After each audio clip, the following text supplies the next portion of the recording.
Morning, world.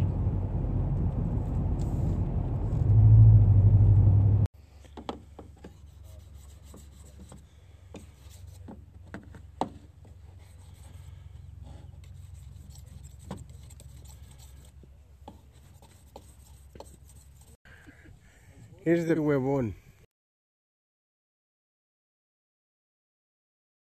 Well, here's a little rig that most of you have probably never seen.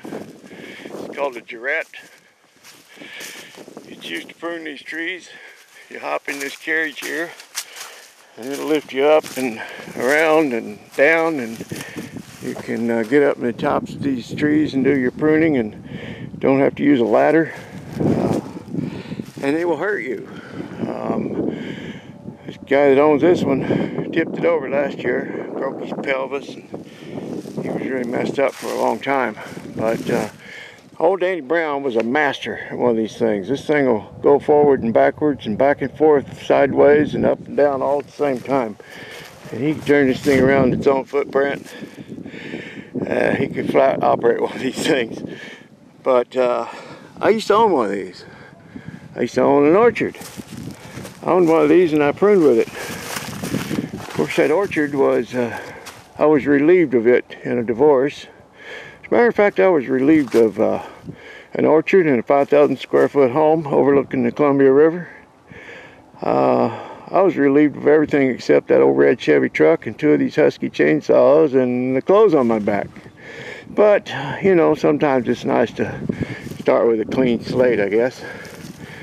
Anyway, I thought I'd show you this. You don't see these every day.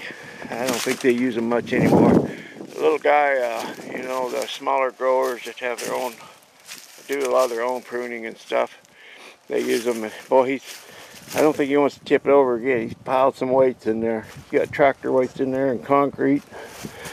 And bless his heart, boy, it sure messed him up.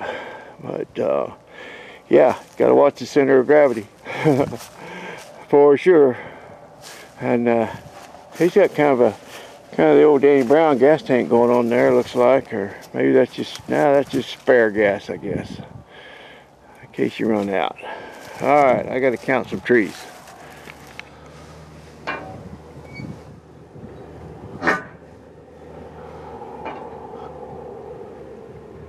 I think we got a bad bearing in that one. Hope it don't fly off of there. That'd be nasty, wouldn't it?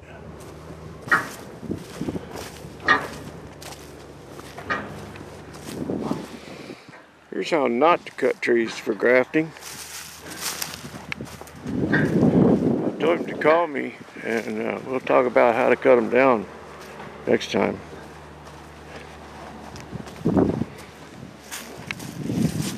He didn't leave us anything to work with. Nothing. Poor tree. He's thinking, well, there's no chance of having any foliage this year for the photosynthesis process to send any energy back to the root system for next year. So he must want me to die. I think I'll just die. That's what that tree's thinking. Well, this was not one of the best jobs, but, you know, it needed to be done. The guy needed his grafting done just as bad as the guy that needs 100 acres done, you know. Boy, look at that. Old Victor washed his truck yesterday. Man, I need to wash this pig, too. But anyway, yeah, he needed it done, and we got out here, and he didn't have anything ready. And I said, well, you haven't got your trees ready. And he goes, well, I started cutting them, and I got confused, and I didn't know which limbs to take off, and you know, I told him to cut everything off except for 2 suckers, but he got a little gun shy and was afraid he'd cut the wrong thing because we want to grow a central leader tree. That's what these are called, central leader. Instead of now those pear trees over there are what would be called an open center. You see how they got all the leaders that are leaning outward and the center is open. And these are central leader. You just grow one right straight up, and then the laterals come off of it. But anyway, yeah, little job's done. We're going to go on to the next one. We got a pretty good job coming up. We're going to start 1,100 pear trees with 3 signs each, and I think about the same number of cherries, and then some other scattered miscellaneous stuff. But anyway, this next guy is a real good client, good guy. So is this guy. He's okay. He just doesn't know how to cut trees down for grafting, but he's learning. So I'm gonna make a ton of phone calls here while Victor's finishing up that last row, because I gotta wait around and lead these guys over to the next job. They don't know where it's at, so I will catch up with you guys soon. If you can see that speed sprayer filling up down there, it's all white, all chalky white, and that's the substance that he is spraying is white. You can look at the orchard on the mountain over there, and it's white. I can't see my viewfinder, so I don't know what I'm showing you, but it's a pear orchard. You know it's a pear orchard because it's sprayed white. And here's one that's sprayed white. You see all this white stuff on here. This comes, the material they're using comes from diatomaceous earth. And I know of 2 places that mine it. I'm sure there's lots of others, but there's one here in the Columbia Basin where they've been mining this diatomaceous earth for years and years, and there's another one in Lompoc, California. Diatoms, they're these little prehistoric aphids, and these little skeletal remains are mined, and it's just like a powder kind of, but under a microscope it would have some sharp edges. And they spray it. Well, it's used, first of all, it's used in like swimming pool filters. It's used in aspirin. You know how aspirin's kind of chalky? And the product that is sprayed on these trees with this diatomaceous earth in it, I don't know what else is in it, but anyway, it's sprayed on these trees because in the spring there's going to be these little tiny worms that are going to come out on these trees, and when they come out on this diatomaceous earth, it cuts them. It has rough edges, and it cuts these little worms, and they get all these little cuts, and they dry out and die.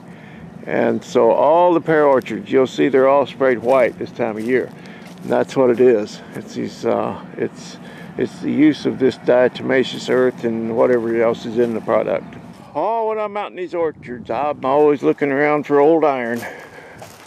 Look what I spotted here. Cool old axle. I'm not sure what that hubcap is. I'm sure somebody will recognize that right away. Looks like a GB. What would that be? That's a cool looking wheel, man. Just love the shape of it. Somebody asked me if they used an alternative method to warm up the orchards in addition to the wind machines, and yes, they do. Here's some smudge pots. They used to use these a lot more. Boy, the whole valley would just be filled with smoke in the morning after a night of smudging.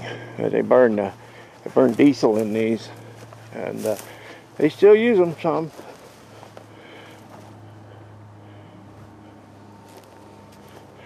All right, I gotta get moving.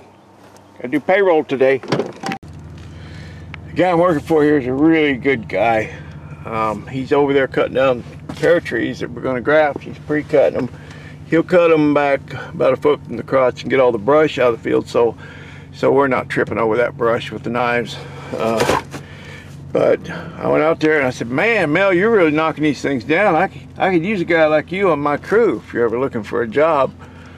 Yeah, he's farming probably 100 acres orchard. He's looking for a job. A couple old square bodies out here. That one looks like that's still in use. He hauls fruit on that, I'm sure, in the fall. And then I spotted another one over here. I don't know. He's here's a, looks like maybe a retired Ford. And I'm not sure what's retired and what's not. Probably that John Deere's probably still in service. Maybe that little guy too. But there's another old square body over there. Now, Mel's driving a Ford, so I'm not sure if he used to be a Chevy guy or what the deal is. I'll have to quiz him about these old square bodies. And another thing somebody asked me about the other day, oh, was cutting those trees, those little cherry trees. Well, not little ones, but the more mature ones. Little to me. The guy said, oh, those trunks are awfully big. Well, not as cherries go. I will show you what big is. And these are not even the biggest. There's cherry trees around here in the valley that are 60, 70 years old and still picking fruit off of them. Now, there's a little bigger trunk for you. There's some old dogs there, but look at all that good fruit wood up there. They're still healthy, very vigorous. I always, when I go out to do a grafting job, I'm always looking up the top to see how much vigor there is in the tree, how they're throwing sucker shoots, and boy, they are. They're everywhere, but look at this old man. Wow. That old thing will pick a lot of fruit. It's amazing that they got this much young fruit wood down the bottom of the tree. Usually it gets shaded out and dies off. So they have to cut the tops really hard, keep the bottoms from dying out. Oh, and here's another one.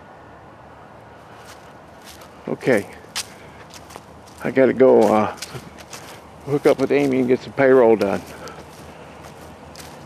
And I hope there's a check in the mailbox when I got home, because I need it to cover payroll. That's the way it goes.